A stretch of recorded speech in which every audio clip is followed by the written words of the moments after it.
500 4242. This is the time when Ann Coulter is usually with us. She didn't get back to us today, so I know this isn't going to sadden a lot of the viewers and listeners, but it looks like she's not going to be with us today because I don't see the inside line lighting up. So we'll just move on, and we'll be taking some phone calls here for the. So the hour really is bifurcated. It went from it was half of it was. Oh, maybe she is. Okay, so she's here.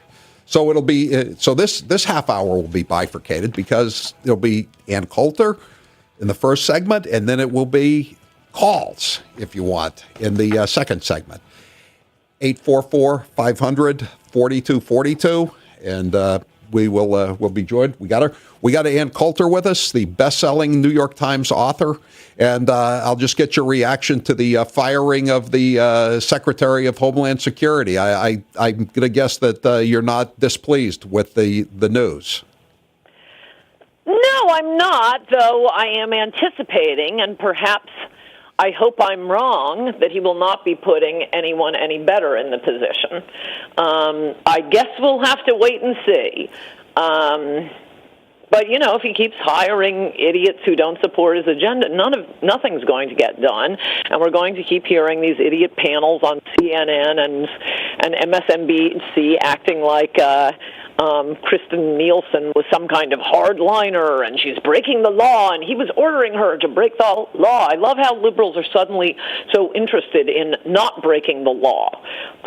Could we apply that to our immigration laws or people breaking illegally into the country? I mean, it is not illegal to enforce the law. It is precisely that Trump campaigned on and his supporters wanted him to do. Please keep the laws on immigration. They are not being enforced.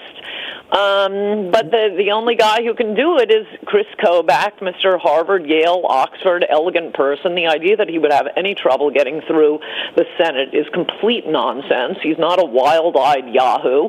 He's just someone who's smart. Oh, come on, Ann, don't you think Lisa Murkowski and Susan Collins are looking for an excuse to engage in some virtue signaling yet again by voting against your guy? Collins? No, not at all. Murkowski is a moron. Yes, she'll vote against, anyone.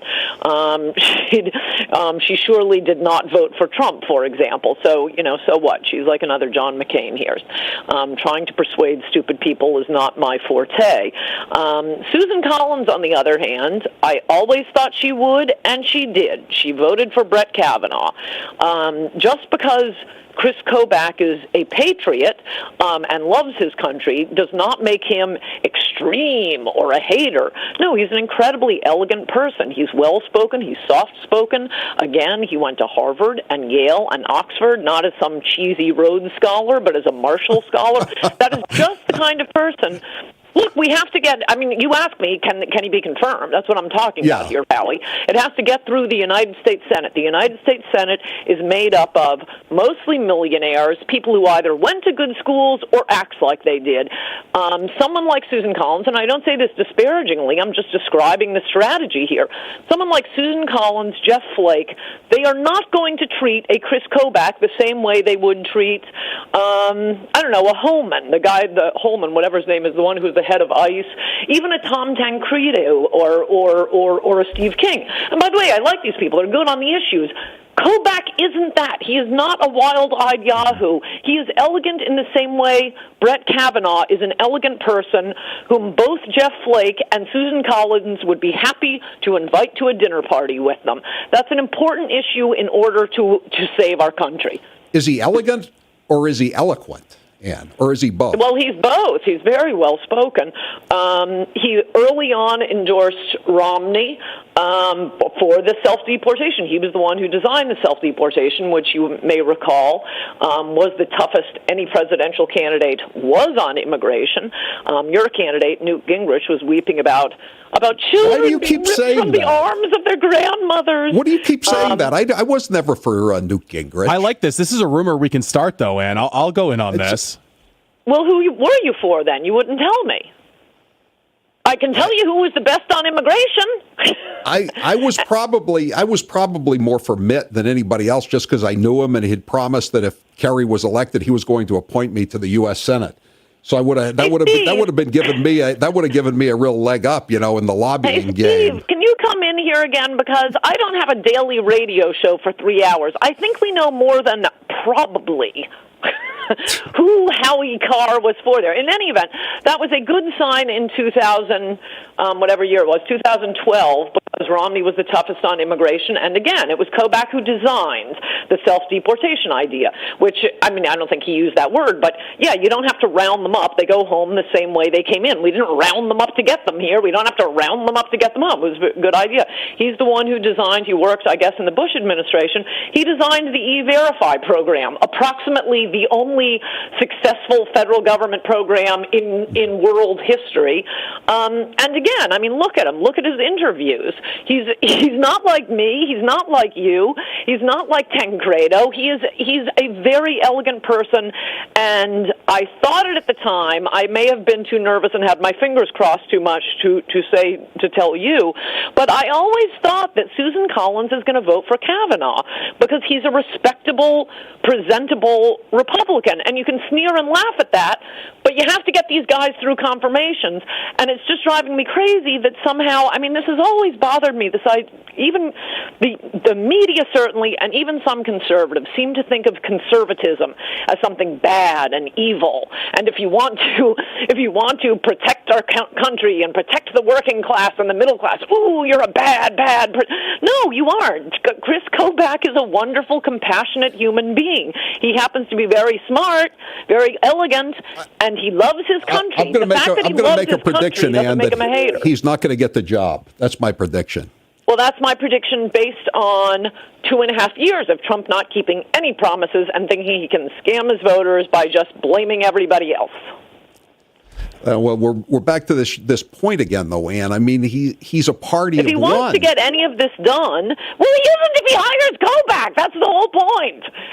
If he hired anyone who agreed with his agenda and had any idea how to get it done, he's got. And again, I keep coming back to the same argument, the same point. Say Stephen Miller is in the White House, and Stephen Miller is apparently the one who put the idea in Trump's head to fire her because he was just tired of her alibi all the time for the fact that she couldn't get anything done. I'm hearing different reporting. I wouldn't go by take as fact the reasons for her firing. What does it matter? She's gone. She couldn't get the job done. I knew that from the beginning. I knew that a week after Trump was elected, that if he didn't hire Chris Kobach, he would fail. And the fact that he continues to not hire the one person who could get everything he wants done means he doesn't want to get it done. Wait, you think he thinks there's a plus side to keeping the border wide open and lawless like this for this to go on? Well, what I think he thinks, which is incorrect, but he thinks he can fool enough people. He's fooling you, Howie, that if he just goes forward and says, I want an A for effort, and I'm going to know there's no wall, and this is the worst immigration crisis ever, but I'm going to bluster about it. So I think I should be rewarded for wanting to do something. No, we voted for results. We didn't vote for angry tweets or bluster. It's just preposterous that he thinks he can con enough of his voters, especially somebody who won the last election with 90,000 votes spread out over 4 states. Look at Reagan and Nixon. Their re-elections, they both, they won their first election. Their re-elections, they got like 150% of what they had gotten the first time. They had so transformed the country, done such an excellent job. You want not only all the people who voted for you last time, but normally you get a whole lot more. Give me President Ann Coulter's plan to solve the problem. Knowing that Congress is not going to appropriate any money for you, and knowing that the federal courts are going to try to put an end to anything you do. Tell me what you're going to do. Same thing I've been saying since Election Day. He needs to hire the people who can get it done. Who is the person who can do that? Chris Kobach. Go back and look at my column 1 week after the election when it looks like he was and then he wasn't going to hire Chris Kobach. Okay, so what are you going to do? What should he do? What should Chris Kobach do then? What should he do? Give me 3 steps. The first 3 things he should do to solve this. Know that he will do the right thing. No, but you keep telling me. You keep telling me that Trump can do this if he wants to do it. So I'm just asking you. Tell me. Look up what Chris Kobach has to say. He's not hiring anyone who wants to get it done, Howie. There are a lot of things that can be done, but I'm telling you that your question is not a good question. I will answer it, but the answer is because Trump apparently wants to tweet and golf. He doesn't have to bother his pretty little head about this. He has to hire smart people who will get it done. Among the things that could be done, immediately you have to overturn the Flores If I were in court, settlement. if I were in court, I would say, Your Honor, direct the witness to answer the question. But now you've begun answering the question. Okay, the Flores decision. It's a dumb question. He posted it on Breitbart yesterday. Look it up. Chris Kobach, you don't need Congress to seal the border. 4 steps we could take. Want me to go to Breitbart and read it to you? I haven't even read it, but I can guess what some of the things are. Okay, the Flores decision, that's the decision which says you have to reunite the so-called family units after 20 days, right? No, the Flores, it was this sneaky thing the ACLU did. They go in and they say, first they bring a lawsuit saying, other children, they're children, you can't hold children. Okay, we won't hold the children. And then they say, but you can't separate them. You can't separate them. Right. So 20 days. As a consequence of the 2 completely contradictory positions that the ACLU has taken in court and an idiot judge approved, anyone coming with a child immediately gets entree into the country. So how do you change something like that? You have a rule. So you issue a rule. You have, I forget what it is, 60 days, 90 days. Don't memorize things. You can look up. That's Albert Einstein's rule, and it's my rule too.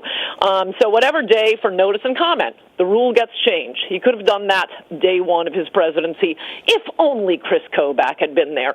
He is also the commander-in-chief. He can put troops on the border. He can put them 1 foot into Mexico. He sure doesn't mind bombing innocent Syrians. Boy, he can do that without checking with Congress.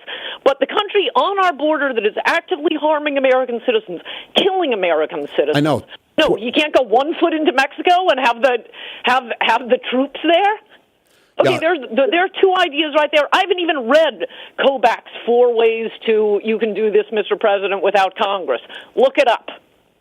All right, Ann. Thank you for being with us. We appreciate it as always. What's the title of your latest book? Resistance is Futile, How the Trump-Hating Left Lost Its Collective Mind. And boy, is that true. They're the only people who could get Trump reelected, the Democrats. It looks like they're doing a pretty good job of it right now. His numbers are up in the polls. None of these Democrat talking points, including immigration, seem to be catching fire, to put it mildly. Thank you, Ann. I appreciate it. You just watched Newsmax TV, America's fastest-growing cable news channel. Subscribe to our YouTube channel for breaking news and give us a thumbs up. If you like this video, then share it with your friends. Remember, you can watch Newsmax TV live on YouTube. Newsmax TV, real news for real people.